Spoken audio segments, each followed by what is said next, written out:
Good evening. God kväll. I want to thank you for having us during these days. Jeg ønsker å takke dere for at dere vilja ha åken her i tjøknes av deg And praying for us as we moved through the islands. og jeg har bygget for åken som vi har vidtja og kjenner. I know there were some of you who didn't think I'll make it Jeg vet at det var anker tykkere som hukser at jeg får ikke klare det. because I'm 83 now, Så nå jeg 3 so I'm not as young as I used to be. så jeg ikke så unger som platt jeg var. But I want to thank you for praying for us. Men jeg ønsker å takke dere for at det var bygget for åken. We're so glad that we've been privileged to come to the Faroes once again. Det har vært åken en sånn glede at vi da kunne komme atter til ferger enn en affær.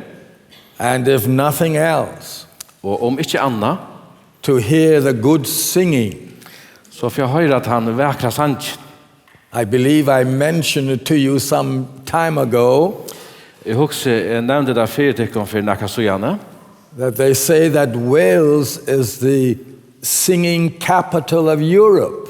Så sier det at Wales den sinjande høvestaden i Europa. But they have not been by the Faroes. Men de har ikke vært og vitja ferger. If they did, they'll change their mind. Så om det høtte, så hadde de bratt hoksa. So thank you, brethren, for your good singing tonight and always. Så takk for brøver, dere gava sang og kveld og alt. I've been trying to encourage the Golden Jubilee singers Jeg har rønt at etja Golden Jubilee sangarno. if you didn't know who they were. Så nå var ikke å vite hva det That's the double quartet. til dobbeltkvartettet. I've been trying to encourage them to come more south. Så jeg røyner at etja tar meg til å komme langt og sjur etter. Hopefully one day we'll see them in the Bahamas. Så vevnande for at ein dag at sutjatar i Bahamas.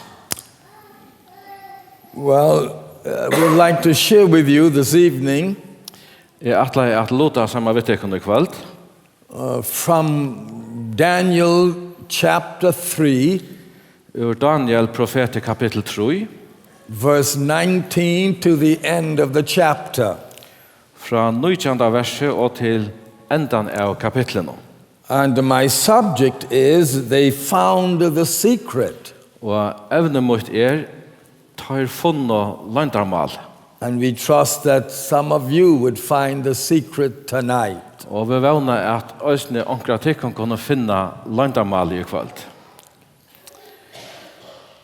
Ta var Nebukadnesar så over hans ytlur vi Sadrak, Mesak og Abednego at andlit hansara ombrøttist. Han tog til åra og sier at åneren skulle være gjørt og skjeifer så høyter som han var venner av vera. Så sier han ved nekra raskar menn som var her i hans herra, at han skulle binda Sadrak, Mesak og Abednego og kasta tar i hin brennande eldsovnen. Heser menn var ta i kyrstån, kyrslån, kappån og hin og klævensøgnon, bundner og kastair i hin brennande eldsovnen. Vi tar at nå år kongsens var så strengt, og åneren så over hans opphittavur, brente lojen mennene til deia, som hadde båret Sadrak, Mesak og Abednego opp heier. Men hese trutjer menn, Sadrak, Mesak og Abednego, var bundner, kastar nyer og i hin brennande eldsovnen. Ta var Nebukadnesar kongur slien av Raslo, og leip av føtter. Han tog til åra og sier ved råherrar søgnar, kasta vid ikkje trutjar menn bundnar i elde. Tar sværa av kongen, jo, visselig av kongeren.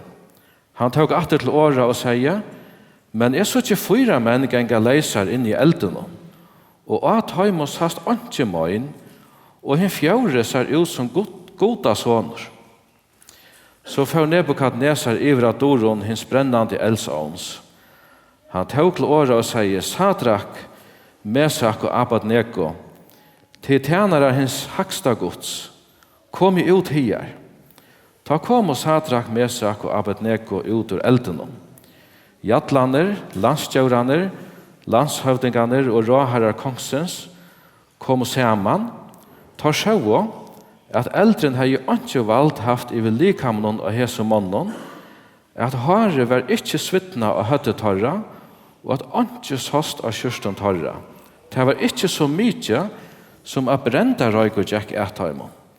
Ta tåg Nebukadnesar til åra og sier, lova vir god Sadraks, Mesaks og Abednegos, som sendte angelsuin og frelste tjenare suinar, Teir, og sette lydsuina til hansara, og gjørte møte boje kongsens, og våg av løyve, tog tar ongan annan god enn god suin vil du durska eller tilbya.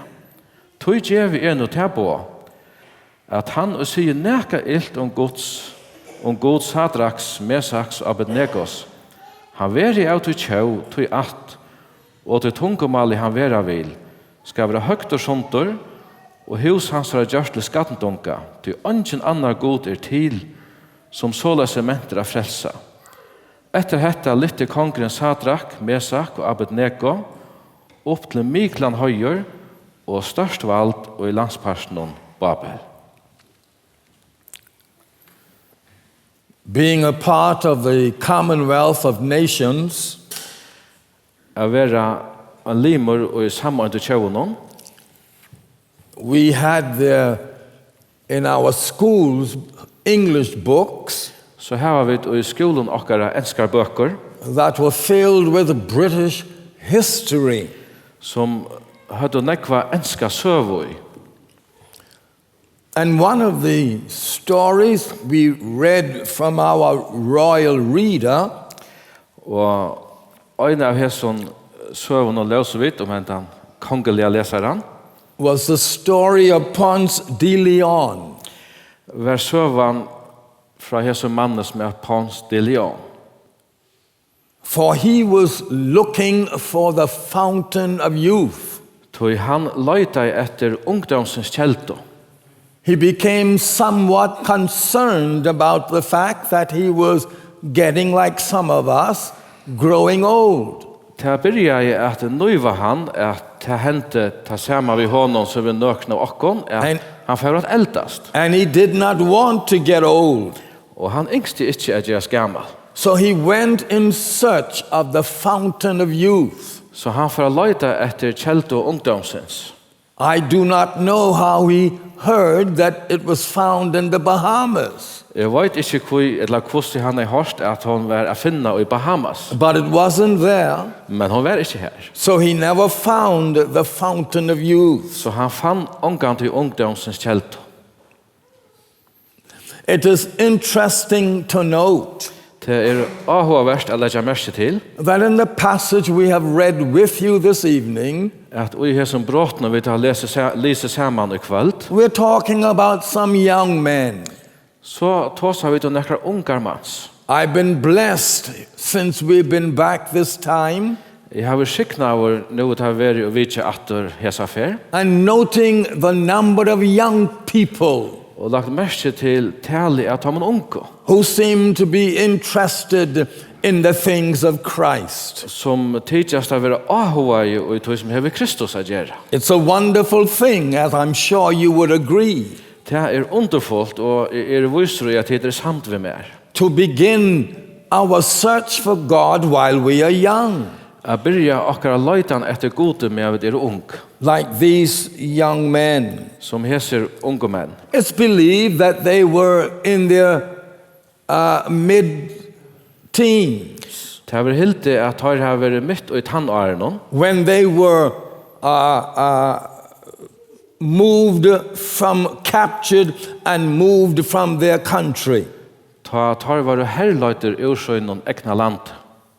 They were taken as slaves into Babylon. Ta var borteflotter som træler til Babylon.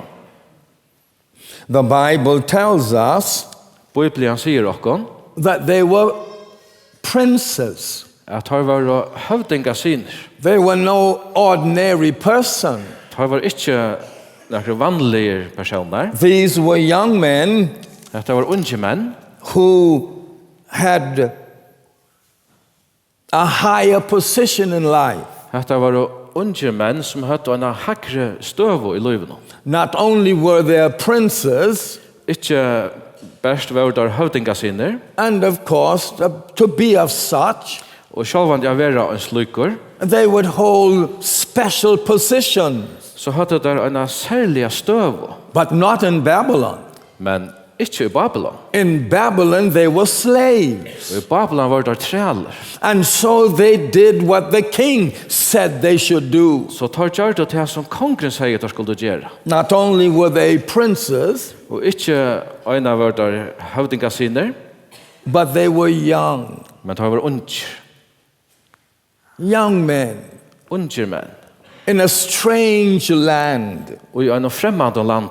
And as I mentioned, they were slaves. Og som avnevnt trealer. So they were commanded to do whatever the king wanted them to do. Så tar fingo på om å gjøre det som kongen ville hava at de skulle gjøre. They were not only young, De var ikke bare unger, but they were intelligent. men de var også vitier. You would remember Daniel, Til minnast Dániel, how Daniel was able to interpret the king's dream. hvordan Dániel var førefyrir at tøya dreim kongsens. Not only interpret the king's dream, but to tell the king of his dream. Og ikke best at tøya dreimen til kongen, men også at sia kongen og hva han drømte. They were intelligent young men. Dette var klautjer unger menn. But as I mentioned, in spite of the fact that those things were true of them, Men hevast alt detta var satt tar, they were slaves var det in treal Babylon, og i Babylon. a place of false religion. Og i sted vi avgått av durskan. And of course, you would realize that they would have been challenged Og sjálvante gjeras vi grøy iver at tarfingo avbjauingar, like the adults or the older persons in Babylon. lukka som de vaksne eller eldre personer i Babylon. And of course, to follow whatever the king asked them to do in relation to the idolatry that existed there. Og òsne hettar at gjera etter bovon kongsens, òsne sambandet vi avgoda dyrskanna og for fram her. So Babylon was a place of false religion. Så Babylon var et sted fullt av avgoda dyrskan. It was a place of satanic Det var, activity. det var et sted vi sataniskon, nekva sataniskar avverskan. You only have to read some of the early verses Vi sutja beina vegen og tar med fyrste versen of this practice. om hvordan hetta for fram. You see, when the king had his dream Ta i konkurren drømte dreimen, and had forgotten about the dream, og hei glemt hva han hei drømt, the king's wise men and astrologers, så var det vismennir til kongen og stjøtnetogjerner, they were called to tell the king the dream and interpret the same. kallar inn for å sia kongen dreimen og togje han. But they were not able to. Men ta var ikke føre for tog. And in that exercise, Og i hesare henting, it was revealed the fact blev hesen verløysen avdukaver, that these men were motivated by Satan himself. at det som drev hesar menn, det var Satan sjálv. And the king said to them eventually, Og kongen sier at enda vittar, you can't tell me what I dreamt, tid ikke føre for å sia mer hva jeg har drømt, then you cannot tell me what the meaning is. så det helt ikke føre for å togja dreim. You want to tell me something and hope I would believe it. Tid ikke bare å fortelle meg akkurat og vana så at jeg skal trykva tog. And so the king realized that these men were fake. Så kongen gjør det skrøyer iver at hese mennene tar snutto. In Babylon, they had no regard for life. Og i Babylon hadde der ikke nekra viring for livet. And you could see it from the situation of these young men eventually. Og det suttja vet at enda i samband vi hesa trutja mennene. Also, it was a place of sordid lifestyle. Og øsne vet jeg oss det vi er noen fallnare mentan eller mat av livet på. But we note about these men Men vi lägger märke till I samband vi hesar männen där. that they had made a commitment to God. Att har hade givet gode ett lyfte. They had determined that wherever they went, Då hade gjort Eva kvar en tar förra whatever their circumstances, och hur så omstövnar förra vera. they were going to remain true unto God. Förra har det vara trofastare mot gode. And so Daniel says Så Daniel säger he would not defile himself att han vill inte göra sig självan orenan. with the portion of the king's meat. Vi mäter kongsens. They were not going to dishonor God Tar för inte att vanvira god. by becoming involved in the lifestyle of Babylon. Vi är för att leva av samma hat som de I Babylon. They were not going to dishonor God. Tar för inte att vanvira god. In verse 12 of chapter 3, we read these words. Och I vers 12 och I kapitel 3 läser vi hese årena. There are certain Jews whom thou hast set over the affairs of the province of Babylon, Men nu det här några jötiska män som tog sett att styra landsparten Babel. Shadrach, Meshach, and Abednego. Sadrak, Mesak och Abednego. These men, O king, Hese män have not regarded thee. har inte lagt I båt ut konkurren. They serve not thy gods, Tar dorska inte godar tøynar nor worship the golden image och godmyndena which thou hast set up. och to hever lärt röjsa tillbe tar inte. These young men were not going to dishonor God. Heser unga män för inte att vanvira god. Note also with me, Och lätt ju ösne märke till samma vi mer. they committed themselves Tar undergåva sig självar to God till god. because they found because there is only one God. Tui ta bäst ein god. And in Deuteronomy chapter 6, Och I 5 Mosebok kapitel 6 verses 4 and 5, verserna 4 och 5. hear these words. Høyre hesi år. Hear, O Israel, Høyr og Israel. in verse 4. Hear, O Israel, Høyr og Israel. the Lord our God is one God. Herren god okkara ein god. And thou shalt love the Lord thy God with all thine heart, Og du skal elska Herren god tøyn av öllum hjärsta tøyn. and with all thy soul, Og av allar sal tøyna. and with all thy might. Og allar styrke tøyn. You see, these young men realize the truth of the word of God. Heser mennene var grøyer over sannløykan og I året gods. And I am sure Og viser they experienced the fact at har hatt rønt hendan verløykan. that there was only one God. At han var best ein god. This one God Hesen eine god. is the deliverer of all mankind. Han som bjarkar öllun menneskjum. Contrary to what people are saying today, Øvot tøy som menneskjum sier I det. the philosophers are saying today, Hamspesingarna sier I det. there is no God. At det ingen god. Your own conscience is your God. At hun egna samviska god tøy. And you do whatever you wish. Og du gjørst det som du sjálfur innskjer. But no, my friends, your conscience is not God. Men nøy gau tid, samviska okkara ikkje god okkara. This is why it's very important Tøy det sera tøytningar mykje. to listen to the word of God. At lusta etter året gods. Because to follow your own conscience Tøy vi fylgja okkar egna samviska. or to follow what the philosophers are saying Etla vi fylgja det som filosofien sier. is to expose yourself to grave spiritual spiritual danger Det att sätta sig självan ut för stor vanta. and eternal condemnation. Stor andalig vanta och evigen dom. These young men believed Hesir unga män tro that there was only one God att det var bäst ein god and only one deliverer. och bara ein utfriare bjargar.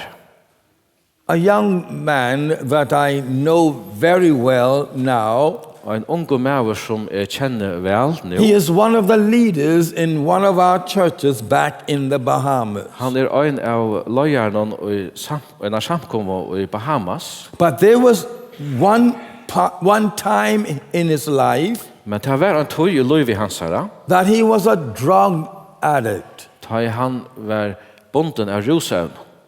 He gave himself to narcotics Han gav sig självan till narkotisk evne that dragged him down, as we would say, to the gutter. som drog han ner som vi vilja säga i Deutsch. But he had a Christian mother, Men han hade en tryggvande mamma. and his Christian mother prayed for him. Och han tryggvande mamma hans har bär för honom. And after a number of years, Och efter att några år var färren in that awful state of addiction, och hesar rävliga stöv och han var så bonden. he turned his life over to the Lord Jesus Christ Gav han livsåt till Herren Jesus and became changed. och blev fullkomliga ombrott. Someone said to me here in the Faroes not too long ago Onkel säger vi mig här i Färjön för inte så länge så gärna. that there was a man that worked on one of the fishing boats, Att det var med som arbetade ombord i skipet and they came into Suroy och som då kom in till Surier where the gospel was being preached, och evangeliet var kundgjort and he got saved. så blev han frälst. And he said he became a complete change. Och han säger han blev fullkomliga brott. That's what the gospel does. Och det är det som evangeliet ger. When one find that secret like these young men did, Ta en finner detta loyndarmálið som hesar unga menn gjort. they end up with a changed life. Ta finko ett brott liv. And so today, that same young man is one of the elders in one of our churches back in the Bahamas. Og så stad hesen unge maver en eldste og en av samkommen okkara i Bahamas. The only way then to him, that is God himself, Så den einaste hotteren til Guds sjálva, is through the Lord Jesus Christ. til veveren til jöknan Herren Jesus Kristus. There are not many ways to God. Det finnast ikkje nekver veier til Gud. People will say that. Mennesker sier det. I remember when I was in Scotland Jeg minnes en av fyrir var i Skottlandet preaching the gospel. og kundgjørt evangeliet. The brothers there in East Kilbride, the assembly where I was, Brødrene her i Iskilbreit og i samkomne her som var, took me on a tour. Fára vimmar en affær, And I was glad of that because og det gledde meg tog. I've always heard some great things about the Scots Jeg har alltid hørt så nekv godt skotar and their spiritual commitment to God. og tar andalige ivergivne til god. And so I went to David Livingstone's memorial. Så jeg får til dette minnesmerket om David Livingstone, And then I remembered og så minnes det that David Livingstone was found dead on his knees. så minnes det at David Livingstone var funnet deir av knøven. He was a missionary to Africa. Han var en trobar i Afrika. And then they took me to John Hyde statue. Og så førte vimmar til en standmynd av John Hyde. John Hyde was known for his praying. John Hyde var kjent som en bønarmaur. And the Queen of Scots said she feared the prayers of John Hyde Og drottningen Skottland sier at hon øttais bønnar seg John Hyde more than the armies of England. enn heranar ur England. And so we find then that these young men Vi lägger märke till att hesser unga männen realize that the only way to God, var grejer över att einaste vävren till Guds. when we were leaving those memorials, Ta för fra hesson minnesmärken. we passed the banks of Loch Lomond. För vet vi så här Loch Lomond. I remembered that place Och jag minns detta stäje. because there was a song Vi har en Sangur that my dad always sung. som pappa min alltid sang. And when they told me about Loch Lomond, Och ta det så fortalte man om Loch Lomond. I remembered my dad. Så för att minnas pappa min. And there were two men Två men in prison. Två mans I fängelset. One man was there for killing someone, En sagt att han drip I onkra. and the other had done another crime. Och hin har gjort en ära brottsger. So they said to each other, Så tar satte vi kvar annan. you take the high road, För to efter high road eller häson vännen. that means if you die as you're going to die, be hanged, Det märker att om du dörst vill hangtor. then you'll go to eternity. Så först du in I evangelika. And I take the lower road, Och ett hatche tan lakra vägen. but we'll all meet to the banks of Loch Lomond. Men vi mötast öll och häson ständla högen och Loch Lomond. And there were those who interpreted that to mean, Och det var ankor som tog I hetta till märka. if you go the high road Först du efter tog hakra vännen. and I go the lower road, Och efter efter tog lakra vännen. we are going to get to heaven together. Så kommer vi till himmels samma. You see, people say that there are many ways to God, Det människor som säger att det nekver vägar till Guds. but that's not true. Men det inte rätt. Jesus said, Jesus säger, I am the way, jag väveren, the truth, and the life. sannlögjen och liv. No one comes to the Father but by me. Ungen kommer till fären utan vi mer. So it doesn't matter what we try. Så det är ongan tutning kvärt vid röjna. There is only one way to God. Det finns bara en väg till Gud. And these young men, Och här ser unga män, they found the secret. de hade funnit loyndarmálið. They realized that there was only one way to God. Det var grejer över att det fanns bara en väg till Gud. In the Old Testament, Och I Gamla testamentet, there was the animal sacrifice. här hade vi offringarna av dyren. They had to bring an animal sacrifice, De måste komma vid en offerdyre. like Abel, if you remember. Akkurat som Abel, om det minnas det. Under the new covenant, Men under nutja sattmalan, that is Jesus and the cross, det Jesus och krossaren, that's the way we get to God today. så det således vi kommer till Gud I det. Through the Lord Jesus Christ. Jöknon Herren Jesus Kristus. Jesus is the Lamb of God. Jesus lamp Guds. We've just celebrated the Easter time, Vi tar just nu hatjar hilde påskerna. and it speaks in volumes about the sacrifice of the Lord Jesus Christ. Och det har tala till okkara I boken om offer Jesus Kristus. And how we are to find God as our personal Savior. Och hur vi kan finna Gud som okkara personliga frälsare. Arthur Rubinstein, Arthur Rubinstein, a Jew en jöte, who was quite musical. som var en tonlöka snittlingur. He was a concert pianist. Han var en konsertpianist eller klaverspelare. And he had an interview with Golda Meir. Och han hade samröv I Golda Meir. And she asked him, what made you so great? Og hon spurte han, hva har gjort det så donalig? He paused for just a second. Han stekka jo av en lilla løtta.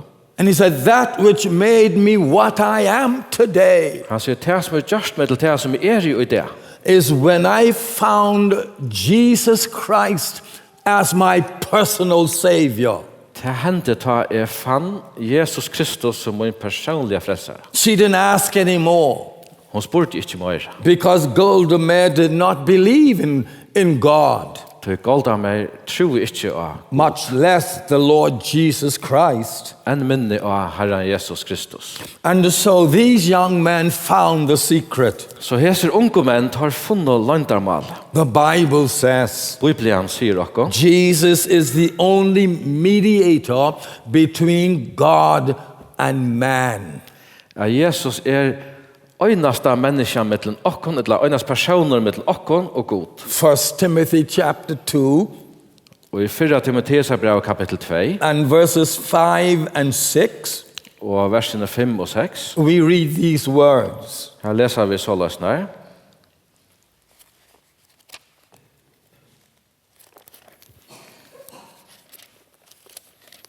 For there is one God Tog ein god and one mediator between God and men, og ein mittlemær mittlen god og menneska, the man Christ Jesus, menneska Kristus Jesus, who gave himself a ransom for all, som gav seg sjálvan til løysegjald fyrir öll, to be testified in due time. til vittnesbord av tøysøyn. And so that's the only way. Så at øynaste vever. And this is why you have heard the gospel for many years here in the Faroe Islands. Og det tøy at du har hørt evangeliet nå i mange år i Færøyene, Because there is no other message. tøy det en annar bådskap. There is no other good enough. Det en annar som nå godt. As the Bible says, to pay the price of sin. Som Bibelen sier, og vi kan gjalda kostnaden for syndene. Only Jesus is able to pay the price Det øynas Jesus som fører at gjalda pris, and open the way to God. og at leta veien opp til Guds. These young men found the secret to life. Heser unge menn tar funnet loyndarmálið til liv.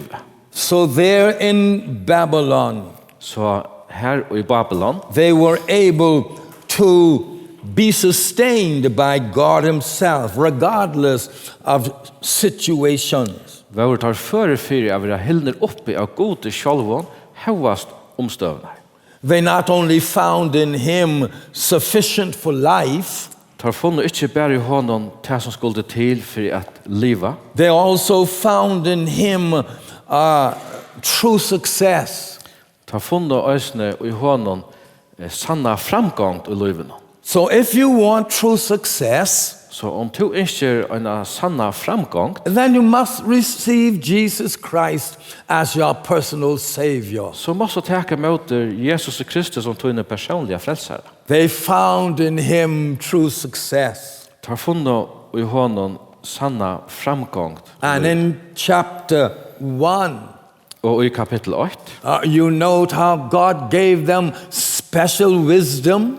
lägger jag märke till hur god gav dem särliga visdom, God gave them special favor with the king og god gav dem at kongeren domte tar, because God is sufficient. tog at god han kan mätta atlant tarf. Note with me, please, Og lägger märke till detta samma med mig. the fact of the deliverance of these men.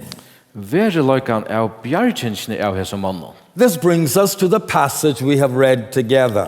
Og ta løyer okkur til detta brota vid Alice sama. The deliverance of these men. Bjarganen av hesum mannen. The king, having had the image interpreted to him, Kongren hei finnje myndina tutta fyrir seg. it seems to me he was saying to God, Men tidser at han sier vi god, now God, in the image, god, og jeg ser myndene, you say I am only the head. så sier du at jeg bare høtte.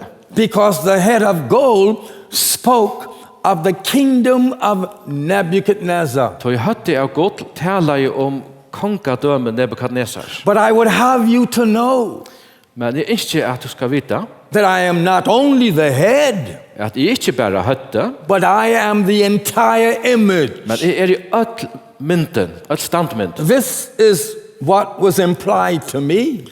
Hetta det som var sagt mer. And so he made an entire image of gold. Så snar skilje det, og tog gjør han en standmynd som øll var av godle. And he was so thrilled about the image of gold. Og han var så spenter i disse godmyndene. He called all his leaders in all the provinces that he governed.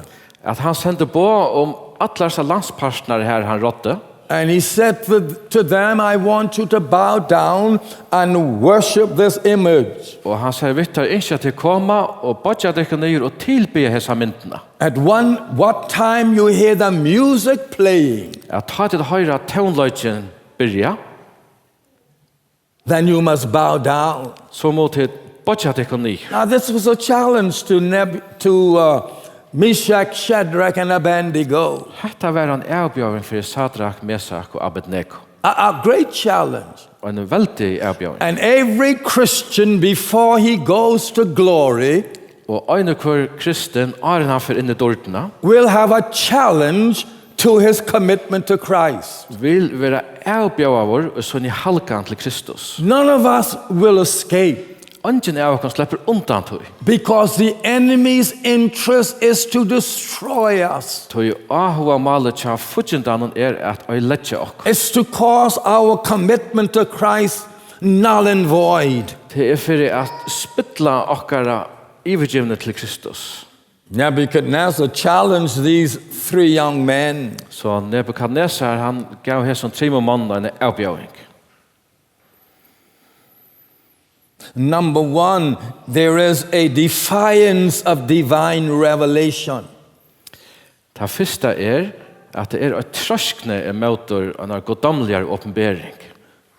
God gave him the dream God gav honom dreimen, because he wanted to know what's going to be on the morrow. tog Nebukadnesar engst vita hva for henda i framtiden. And so God told him what's going to be on the morrow. Så God sier honom hva for at henda. But he wanted to say to God, no, God, I am going to be here tomorrow. Men han sier, nei God, jeg atler meg å være her i So he framtiden. built the entire image Og tog gjør det han alle myndene of gold. ur godle. And so he was defying divine revelation. Så han var trøskur mot det hesar goddomlige åpenberingen. God said, you're only going to be the head. God hei sagt vi han to verer bare høtte, Nebuchadnezzar said, no, men Nebukadnesar sier, nei, I'm going to be the entire image. jeg får være øll mynden. A defiance of divine revelation. Og en opprøstor møter goddomligere åpenbering. Oh, beloved, tonight, Og kære tid, we are living in a world, vi lever i en heime, and perhaps you have individuals right here in the Faroe Islands, I don't know, kanskje det her var ankran her i Førjøen, jeg vet ikke, who are defying divine revelation. som standa imot goddomligere åpenbering. The Bible says, Bibelen sier, there is no salvation apart from the Lord Jesus Christ. det ungen frelsa og i nøkron øren enn Jesus Kristus. And you have people in our world who are saying, Og vi har mennesker i heime okkara som sier, there is deliverance otherwise. at det finnes en bjerging og på æra matar. They are defying divine revelation. Det standa til goddomlige åpenberingsene imot. There are 3 great images in the Bible. Det trutjar veldige mynter i skriften. We have this image in our text, Vi har vissa standmyndene i skriftbrottene, and as I mentioned, this is of a defiance, som avne, dette at stande med til at troskne, of the revealed will of God. Mot til åpenbæra ja vilja Guds. And then in Revelation chapter 13 and verse 15, Og så i åpenbæringen kapitel 3 og versene 14 og 15, we have another image, har vi denne æramynd. the image of the Antichrist. Og til mynden Antikrist. And this is a defiance of the revealed worship. Og dette en motstå mot til åpenbæra av godsdørskanene. The word of God says, Og Gud sier, God is the only one to be worshipped. at Gud den øyneste og skal tilbes. But the Antichrist is coming along, Men så kommer Antikrist, and he's going to set up himself in the temple. og han fer at sette seg sjølvan i tempelet, He's going to set himself up as God og han fer sette seg sjølvan i tempelet som Gud, and challenging people to worship him. og fer at ordna falske at tilbe seg. And so that image bespeak defiance of the revealed worship. Så mynden hon talar om motstøva mot kvarjon vid øye at tilbe. And then in 2 Timothy chapter 3 verse 5, Og så i 17. Timotheus brevet, kapitel 3 og I vers 5, guess I'm going to have to turn to that as well. jeg halte at jeg fer bleia til opp.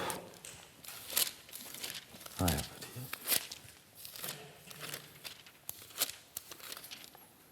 here. 2 Timothy chapter 3 verse 5, 17. Timotheus brevet, kapitel 3 og vers 5, it says, her leser vi, having a form of godliness, de skulle øytast at øytas god, but denying the power thereof. men nokta kraft Guds øytans. From such turn away. Fra slukon skal du venda der bort. And if you read the context, you will note Og leser vi sammanhengen letja vi merke til, that this third image at hendan tria mynten is a defiance of revealed work. ein motstøva, eller troskne, mot til åpenberingen av til fullgjørda versen. Only the work that is done for God and by God in human beings Og hetta einast ta verset som gjørst fire god av menneskjon, is honored by God. verur virst av gode. And so there is the defiance of revealed worship, Så vi tar motstøva mot til åpenbæra og tilbyanene, and there is defiance of the revealed word of God, og det motstøva mot åpenbæra av året Guds, and defiance of the revealed work of God. og ein motstøva mot god åpenbæra kosse versk okkar øya vera for han. We have the young men taking their stand. Så vi suttja hesar unge menn teka støv. They were in the crowd Tar våre i mannamikvene, because all the leaders were to meet. til alle leierne skulle møte opp. And when the music was played, they were to bow. Og som taunløykeren for å spela, at det tar bøtja seg. And so when they became challenged by the king, Så tar kongeren gaudamen hese på, when the music sounded, og taunløykeren ljøaie, these young men took their stand. tåk og heser unge menn søyna støv. They dared not dishonor God. Tar for ikke at vanvira god. And they took their stand Og tar tåk og støv, because they found the secret to life. tar hadde funnet loyndarmálið til liv. They found what it means to know the Lord De hadde funnet til hva det mestjer at kjenne Herre, and to live for him. og å liva fyrir han.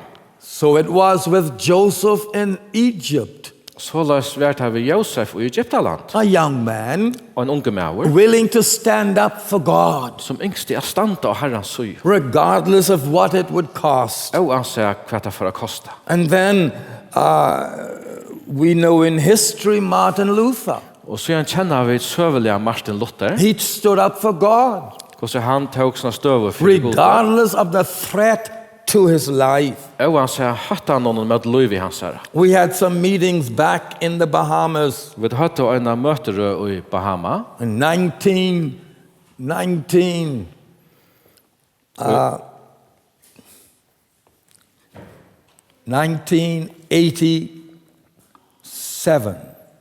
1924. And a young man got saved.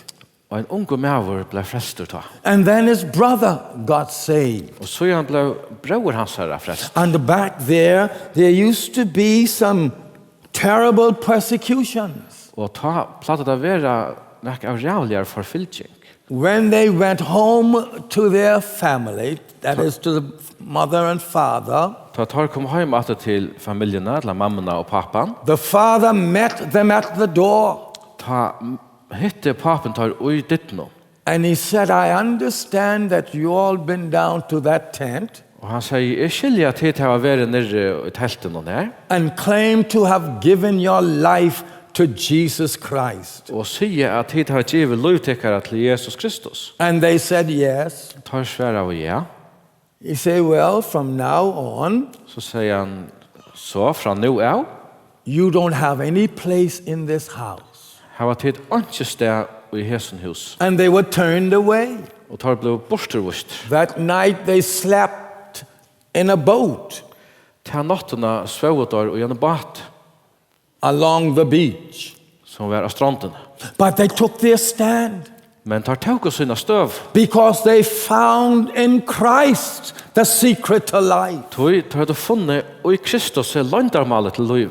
These young men found the secret of life. Heser unge mennene funnet loyndarmálið til liv. So they took their stand. Så las tog tar sina støv. Now they knew what awaited them. Nu tar visst då hva boja I taim. There was a fiery furnace awaiting them. Taim og boja I en brennande eldsånder.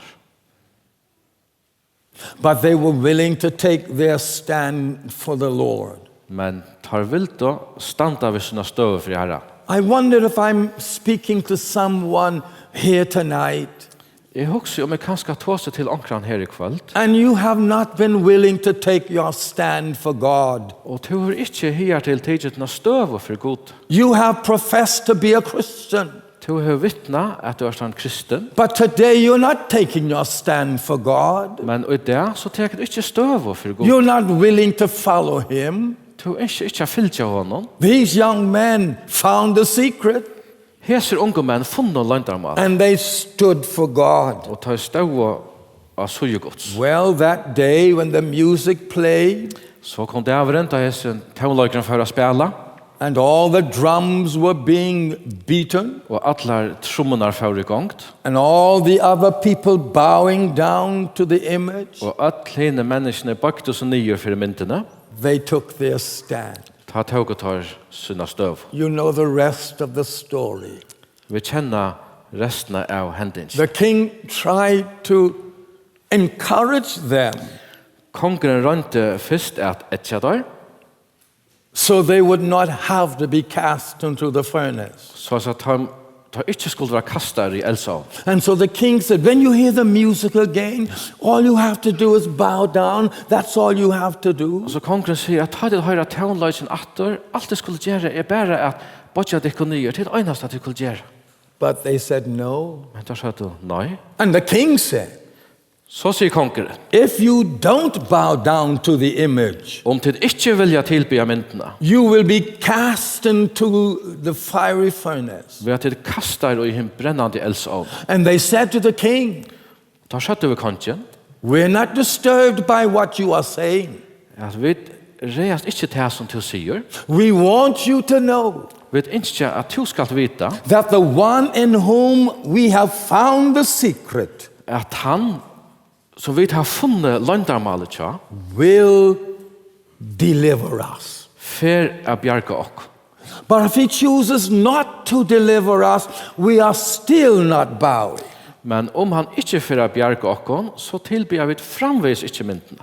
And the king commanded that the furnace be heated 7 times its normal heat. Kongren gav på om at eldsånden skulle gjøres skjeifer høytere enn han vanlige vær. And they were cast into the fiery furnace. Og så var det kastet i eldsovn.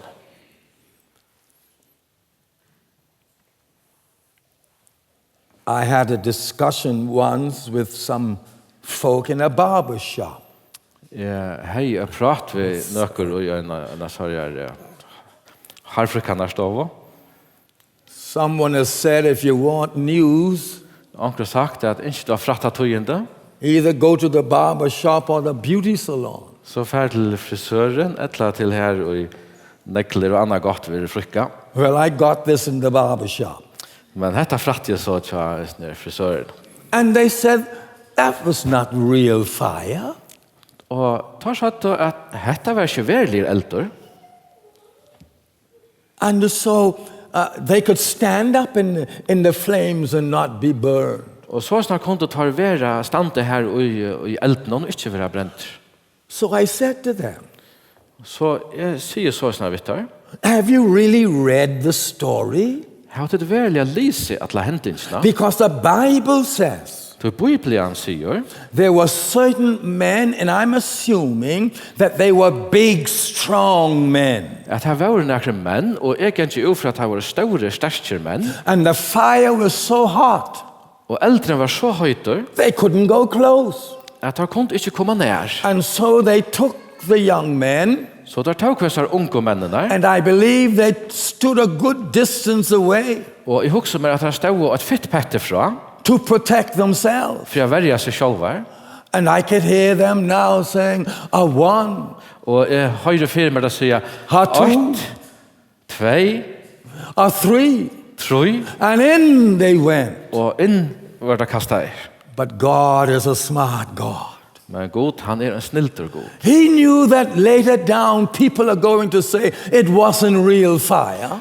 Han visste at sånne så for ankra seg at det var ikke verlig eldre. So when they swung the men into the furnace, Så tar de kastet av mennene i eldsovnen, the Bible says sier Bibelen, the fire leaped out at eldren kom ut, and killed the men who were throwing them into the fiery furnace. og drep disse mennene som kastet der i eldsovnen. That was real fire.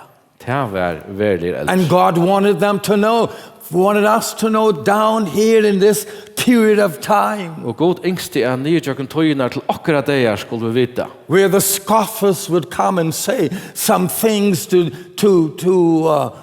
cancel out what the Bible has to say. Ta i spottare for å komme og sige, for å gjøre til åndsest det som Bibelen sier. It was real fire, friend. Det var verlig eldre, kære vinner.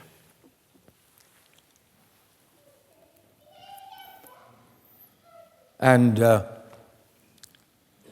as they were making fun or merry, Og så la jeg sånt her kjent av, celebrating, og hatt jeg helt om. suddenly the king looked Brottelig så legger kongeren merke til, and he said, did not we cast 3 persons into the furnace? så sier han, kast av et ikke trutjar personer i eldsovnen. And I'm sure they all said, yes, king, yes, Oh, it 3 was- young men. Viser at alle sa, jo, kongeren, jo, trutjar menn. But the king said, I see 4. Men kongeren sier, jeg så ikke 4. And the 4th is like unto the Son of God. Og at han fjore ser ut som goda sånner. They found the secret. Tar funnu loyndarmálið. And because of their faithfulness for God, Og jeg tar at trofeste med det gode. to stand up for him Jeg standa, teka som støv for Johan. when trouble came, Ta i og røntene kom. God stood with him. Ta stå god vid heim. I was moved Ta on one nærme occasion til en henting. when I heard the story of a man who was working in the street. He was a construction worker, building roads and so forth. Ta i hørte om en mannen som var en som arbeidde ved å gjøre veier og bygninger. And something happened to him. Og nekka hendte vi hon. And he was very, very seriously injured. Og han fikk en sera stauran alvarslig skei. And the doctor and the nurses couldn't understand Og laknaner og sjukrasisterne kunne ikke skilja why he wasn't expressing the fact of a lot of pain. hvor han ikke sier fra hvordan større pøyne han hei. I couldn't understand that what is happening to his body, that he is not showing that he has pain. Det skilte ikke ta hette hente ved hans lika, men hvor han ikke visste at disse tekjene av større pøyne. Before the accident happened, Aren auhappi hente, wherever he worked on the streets, hver enn han så vær og arbeidde, he'll make certain that he would find a church in the area. så visste han seg at han fann en samkomme i økenen, And every day, midday, og kvann det og middagsløyte, when he took his lunch break, da han fikk seg mætarstetjen, he would go to the church foran og i samkomna, and just step within the door, og for inn i kjøkkenen horna, bow his head, bakte høversutt, and say, Jesus, og sier Jesus, this is Jim. hette Jim. And then he'll turn around and go out. Så vendte han seg av og for utdatt. The minister of the church saw him come in every day. Hesen samkomtjenere, eller i samkomne, så han komme inn daglig, And he started to watch him because he didn't know what he was doing coming in the church. And he's only there for a couple of minutes and then he goes out again. Han byrja ekløya til han kom inn i samkomna, stekka i bare nekra få minutter og først av stedet. And so he wondered what he was doing. Så han undreist av hva han gjørt. One day he saw him when he came in. Ein dag la jeg merke til til han kom inn. This time he walked up to the platform like this Jeg hesa for han oppe med paddelen som her, and stood on the floor stod av galvene, and simply said, Jesus, this is Jim. og sier helt einfalt, Jesus, hetta er Jim. And he turned around and went out. Så han vendte han seg av og for utdatt. I mentioned the doctors couldn't understand why he wasn't expressing any pain. Og jeg nevnte at laknene kunne ikke skilja hvor han ikke visste hvor større pøyne han hei, From what was happening in his body. ut fra tog som hendte i likam i hans her. So the nurse asked him, Så sjukrasisten spurte han, she said, Sir, we know you've had a serious accident. og sier til han, vi vet at du har haft et alvarsamt auhap, And you must be having a lot of pain. og du måste være i større pøyne. And then he said to her, Og han svarer henne, every day, kvann dag, 12 o'clock, klokkan 12, Jesus walks through that door gonger Jesus jøkken hæsar dittnar, and comes and stands right next to my bed og kjemur og stender bort til sangkommun, and simply says, og sier hettar, Jim, this is Jesus. hette Jesus, Jim, this is Jesus. Jim, hetta er Every Jesus. day. Kvann dag. And God in his infinite grace God er så uendelig nøyrik, spared him a pain. og sparte han for pøyna. These young men were in the furnace, Hesur unge mennene var i eldsovn, and the king saw them, og kongeren sa tar, but he saw Jesus. men han sa Jesus. It's a wonderful thing to know Det er underfullt å vite that Jesus never leaves us. at Jesus omgående for fra oss. If we take our stand for him, he'll stand with us. Takkar vi støv akkurat for honom, Through whatever difficulty might be faced. stender han vi akkurat li, oansett hver jeg trobeløkar vil komme. Just like Jesus and Jim. Altså Jesus og Jim. I'm going to close now. Så er for at enda nå. When we think of the furnace Ta hugsa om eldsovnen and these men, og hesar menn, I think of the flames typify så hugsa jeg om myndenar av heson eldenon, la flammenon, or speaks of the trials of the believers. Hvordan det tala om røntena av de tryggvant. 1 Peter chapter 1 verse 7 says Fyrra Petersbrev 8:6 sier that the trial of your faith, at røntena av tryggvokkara, being much more precious than that of gold that perisheth, som mengan dyraberar enn et forgangelige gull, though it be tried with fire, sjalt om det var rønt vi elde, might be found unto the praise and honor and glory kan være funnen til at dyrdagera god at the appearing of Jesus Christ. vi oppenbering Herre okkara Jesu Krist. And so it typifies Så til en mynd av, when the believer goes through his time of testing. ta en tryggvande fer i tjøknon røndartøy. Dispensationally, Hugsa vi profetisk, tøyarhushalte, it speaks of Israel's preservation in affliction in Egypt. så tåsar hettar om hvordan Israel var varvart i tjøknon røndinar og Egyptaland. And so we have a similar experience in Genesis chapter 7, Og vi har en luknande hending og i 1. Mosebok kapittel 6, how God preserved Noah and his family in the flood. hvordan god varvart i Noah og familie hans har tjøknon flauena. And then historically, Og så øysne søvelia, we note Israel in Egypt. God preserved them. Letja vi merke til at god varvart Israel og Egyptaland 430 years. i 430 år. Then he brought them out. Så gjerne løtti han det ut. It was a difficult time in Egypt. Det var en torrførtøy i Egyptaland. They suffered severely. Det lia ekvelia.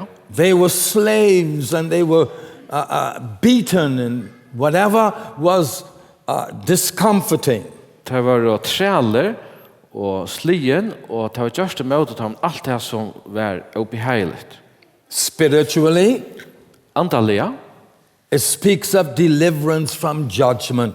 talar det om bjarging undan domen. The book of Romans chapter 8 verse 1 says, Rombrave 8:8 sier, there is therefore no condemnation så no ingen fordøming, or judgment eller domer, to them who are in Christ Jesus. fyrir teg som i Kristi Jesus er. The Lord Jesus said to the crowd of people that followed him Herre Jesus sier, visa mannamekna som fyllte i honom, in John chapter 5 and verse 24, og Johannes 5:24, verily, verily, I say unto you, sanneliga sier tikko, he that heareth my word han som høyrer år mot, and believeth on him that sent me og tror honom er sendte med, hath everlasting life, hever evet liv, and shall not come into judgment, og færen iver fra, og kommer, og vi ikke dømter, but is passed from death unto life. og færen iver fra deia til liv. You see, when you give your life to the Lord Jesus Christ, Ta i til djever liv til Herren Jesus Kristus, there is no more judgment for you. så ingen dømer meira for det. You will be delivered forever. To verur bjargavur og allar avs. These young men found the secret. Hesir unga menn funnu loyndarmálið, And when things were against them, og ta i tøyina jinko tøymne møte, the Lord Jesus Christ came and stood with them. kom Herren Jesus og stod ved litarra. He'll do it for you. Han for øysna gjeda for det, And if you are here and you are a Christian, og du her og erst, you are Tykkvante. preserved by him. så erst du varvartur. The Bible says he gives unto us Bibelen sier at han gjever okkon everlasting life. evet liv. Everlasting life. Evet liv. What a wonderful thing to know. Det underfullt å vita. I said the other evening in Runavík, Jeg nevnte fyrra kvalt i Ronavik, I said, there was a young man hanging on a cross. Så här var en unge maver som häck av krossen. Jesus was in the center cross. Jesus var att det mittaste krossen. And on either side of cross were these young men Och bara med vi var häsar unga män. whose lives were condemned because of their sin.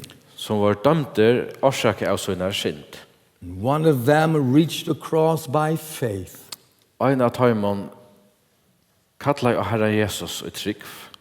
And he received the Lord Jesus Christ in so many words Och han tog emot Herren Jesus as his personal savior. som sin personliga frälsare.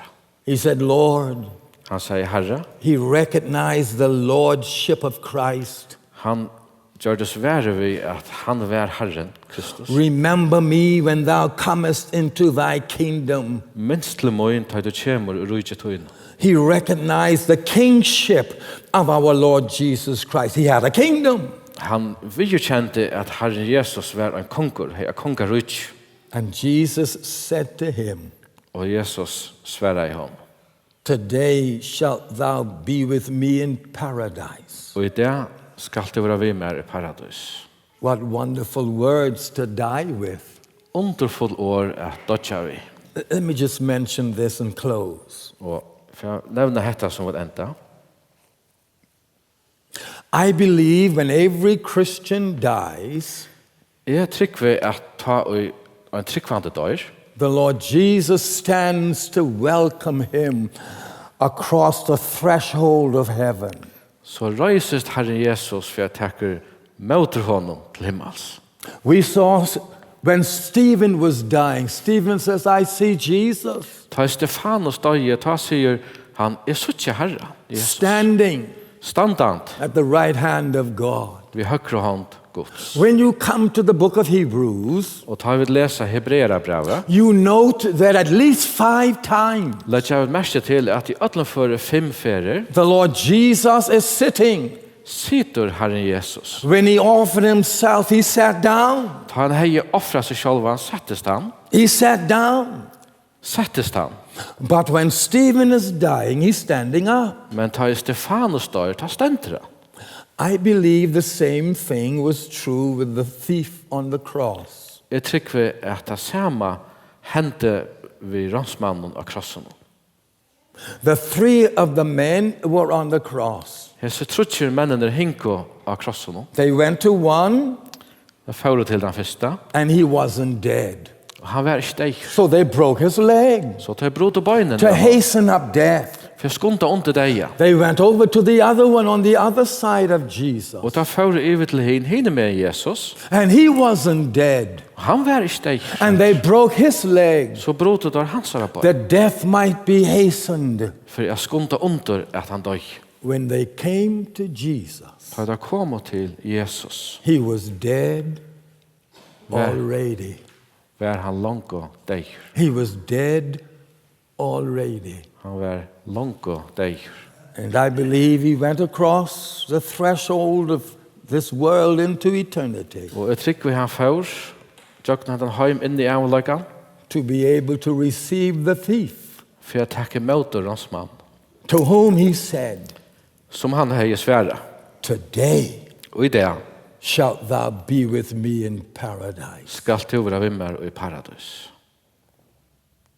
If you died now, Om du døye nu, would Jesus be standing to receive you across the threshold of glory? hei så Jesus steg og i dørdene og tidsi mot det her. Like Lazarus taken by the angels to Abraham's bosom? Som Lazarus var ført av enklon og i fengt Abrahams, Or would you be like the rich man, etla hei ta verset her som kjær ryka mann. of whom it is said, Her det var sagt såløys om han. and the rich man died Og han rykje med av den dag i øysen, and was buried. og var gjerav.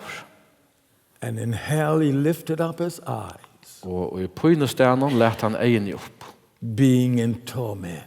og var i svarare pøyn. These young men found the secret. Heser unge menner funnu loyndarmálið. And when they faced the challenges of life, Og Og det har møtt og som Røddin i løyven. They were able to stand. Var det for at standa. And God brought them through. Og God førte Teir ut jøkna. Back in the Bahamas, we would say God brought them through with flying colors. Så i Bahamas ville vi sagt at God han fikk der så sendande i jøkna. What about you tonight? Hvordan vi her i kveld? This is your opportunity if you're not a Christian. Hetta tøyt høvi du ikke en tryggvand. Maybe you're a backslider. Kanskje du en som vitsen av løy. We want to plead with you Så ikke vi bia til to come back to Christ. at komme atter til Kristus. Get involved with the people of God. Kom i samband med Guds folk. And allow the Spirit of God to nurture and to develop your spiritual life. Og løy halde andanon at teka seg av her og at menna tøyt andalega løyv. But if you are not saved, Men du ikke frelster, give your heart and life to Christ tonight. så gjev løyv og hjertet tøyt til Kristus i kveld. You'll not regret it. Til først ikke at engra det. Amen. Amen.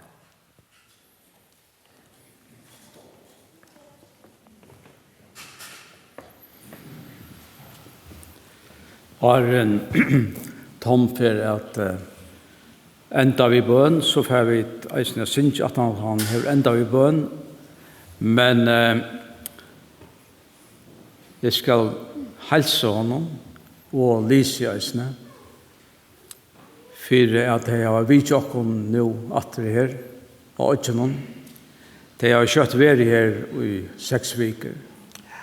Og de får sted at det nå mye dagen 24.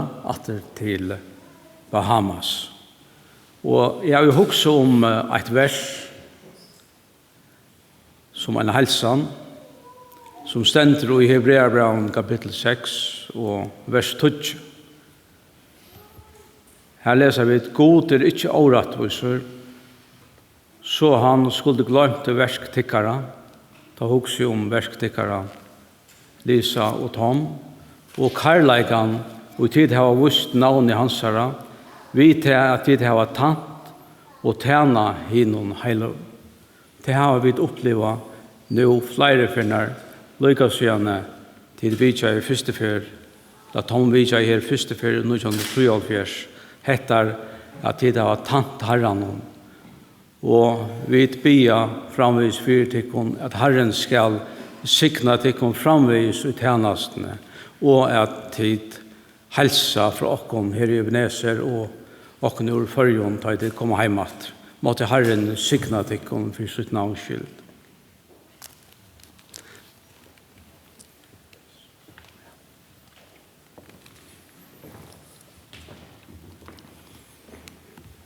I'm going to ask that we stand as we close the service in prayer. Jeg får be dykkon om at røysa dykkon opp som for å enda ved bøn. And after we have prayed, Og atana vi tar bia, the service will be over, så møtet liot, but the invitation will still be open. men hentan innbjørnjen for framvis standa. Because we know God wants to save. Så vi ikke vite at God ikke frelsa. The choir will be singing, and perhaps you can join in with it. Man skal fra synsja, og kanskje til synsja vi. Just as I am without one plea, Så som komi. and we're going to ask if you are here Og vi får be til om du her, and you are not a Christian, og du ikke en kristen, while the choir is singing, just as I am, med vi synsja så som komi. we are going to ask Så får vi at be til, that you leave your seat if you are interested in getting right with God.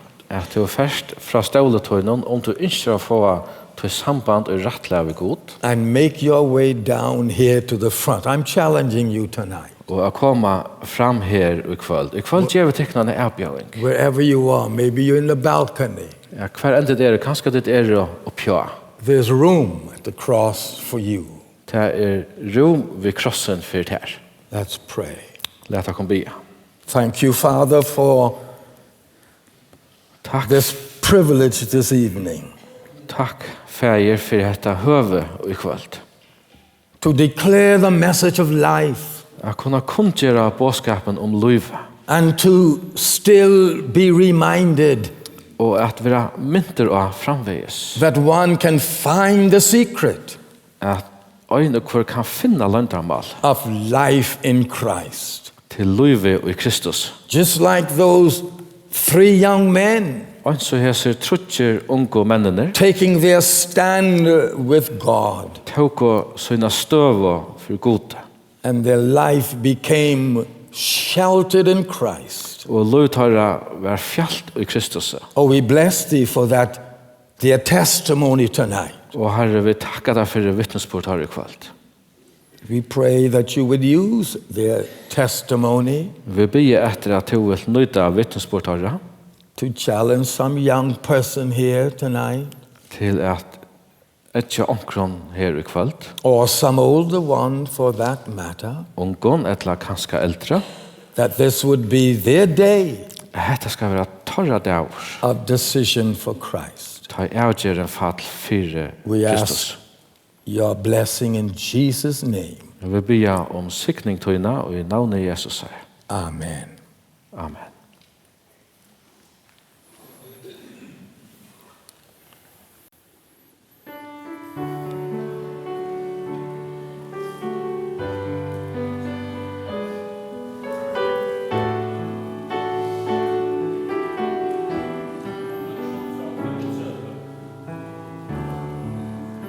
Nutjondra og 35.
Let me just say to you, Låt mig säga detta vet jag. don't be ashamed to take your stand for Christ. Ikke skammas for at jeg kan støve for Kristus. He loves you, Han elskar det. and he demonstrated that love for you Og han visste hentan kærlegan til tøyn. by going to the cross Og jeg færa ut av kross. and bearing your sin. Berande tøyna synd. If he calls you tonight, come, Om han kallar til i kvöld, kom. and don't be ashamed. Skammast ikke. This is your opportunity. Come while we continue to sing. Dette tøyt høve. Kom, men jeg vil halte av jeg synsja.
glory.